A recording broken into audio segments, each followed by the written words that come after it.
Why employees don't follow safety rules.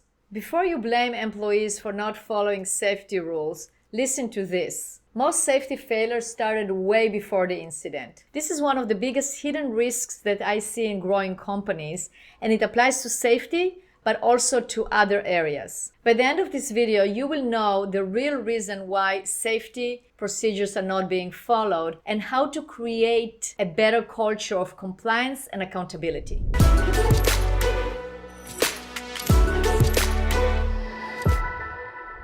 So when I hear from a client or from an entrepreneur, well, our safety procedures are not being followed, I can tell you that there are several reasons, and they're always the same reasons. Number one, lack of documented processes. Number two, inconsistent training or lack of training. Number three, lack of reinforcement. Number four, operational shortcuts. Number five, lack of persistence in creating a process-driven culture. Those apply not only to safety. I'm answering here the specific problem of why safety procedures are not being followed, but it really applies to any processes and procedures. When you don't have those points in place, you have problems. So the first thing is you gotta have processes and procedures well documented. That's a must. But as I described in my other videos, and by the way, subscribe to my channel so you can find those videos, procedures alone would not do anything. There will be like no change. You can document the procedures, but if you don't get them implemented, nothing will happen. So then we go to step number two, or point number two, in terms of the correct training. Correct training starts with getting buy-in and participation from the people you're going to train. They have to understand the why behind it. Why are you training them? Why safety is so important? Why we can't cut corners? Why we have to follow the procedures? That is very important, and that's the first step for any training to be successful. Then you have to have successful training. You have to have a good training system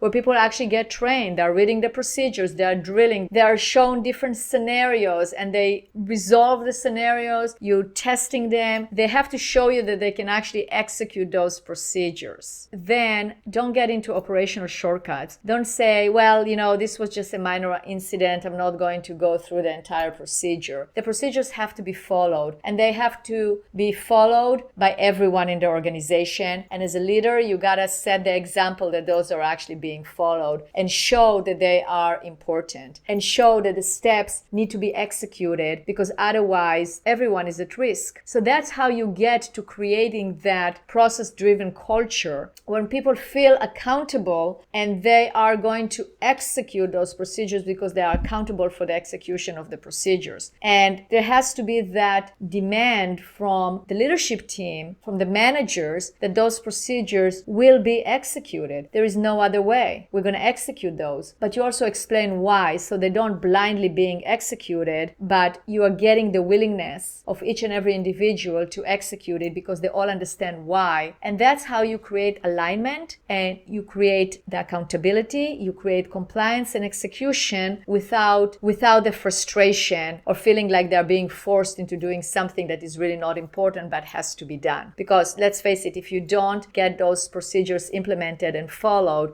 it can be very detrimental to your employees, to your team, to the company itself. In order to actually follow this, you gotta have, first of all, well-documented processes and procedures. So in the next video, I will show you how to document those procedures correctly so they're easily followed by everyone in your company. See you in the next video.